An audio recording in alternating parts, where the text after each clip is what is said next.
Does the Second Amendment guarantee an individual's right to possess firearms? Or is that right connected to service in the militia? We're going to answer this question right now.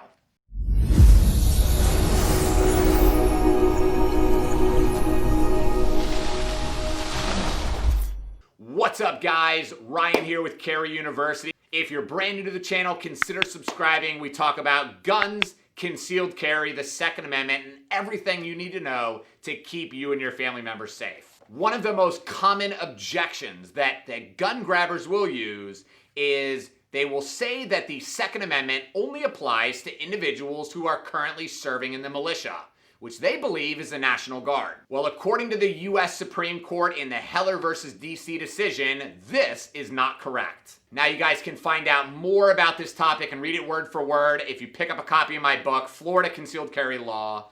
So here's what the U.S. Supreme Court has to say. Right of the people. The first salient feature of the operative clause is that it codifies a right of the people. The unamended Constitution and the Bill of Rights uses the phrase right of the people two other times. In the First Amendment's Assembly and Petition Clause, and in the Fourth Amendment's Search and Seizure Clause.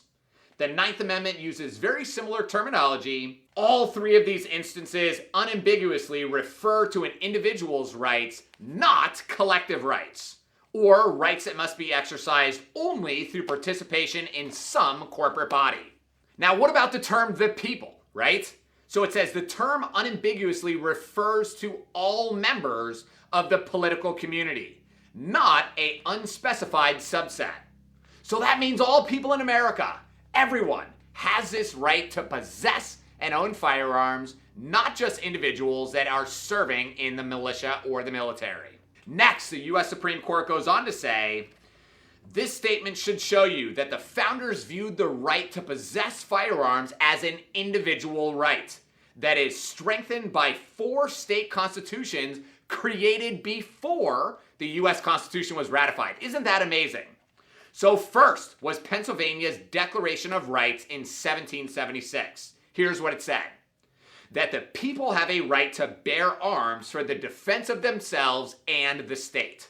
In 1977, Vermont adopted the identical provision except for inconsequential differences in punctuation and capitalization. North Carolina also codified an individual's right to bear arms in 1976. Here's what they said.